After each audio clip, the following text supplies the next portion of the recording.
బాపట్ల జిల్లా అద్దంకి నియోజకవర్గం అద్దంకి మండలం అద్దంకి పట్టణంలోని తహసీల్దార్ కార్యాలయం నందు ఆదివారం మధ్యాహ్నం 3:30 గంటల సమయంలో అంగన్వాడీ కార్యకర్తలు కబడ్డీ ఆట ఆడుతూ మాట తప్పాడు జగనన్న అంటూ వినూత్నంగా నిరసన తెలియజేశారు.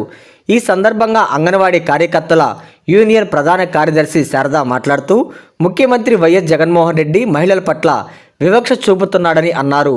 పాదయాత్రలో అంగన్వాడీ కార్యకర్తలకు ఇచ్చిన హామీని జగన్ మరిచాడని ఆమె వైసీపీ ప్రభుత్వంపై ధ్వజమెత్తారు.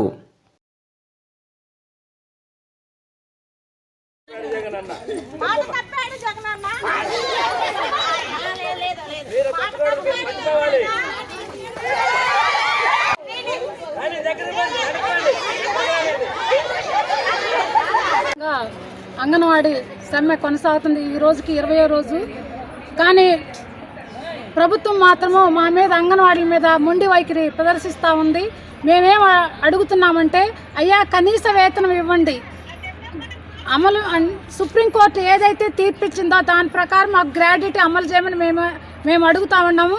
కానీ 20 రోజులైనా వాళ్లే రోడ్ల మీద ఉంటారులే, మాకెందుకులే అన్నట్టుగా ప్రభుత్వము మొండిగా వ్యవహరిస్తూ ఉంది.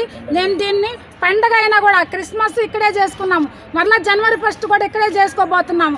అయినా మా మీద జాలి దయ అనేది ప్రభుత్వానికి లేదు. ఇప్పుడైనా కళ్ళు తెరిచి ప్రభుత్వం మా అంగన్వాడీ సమస్యలు ఏవైతే ఉన్నాయో వాటినన్నింటినీ తీర్చేసి ఈ సమ్మెను మామూలుగా విరమింపజేయటానికి పూనుకోవాల్సిందిగా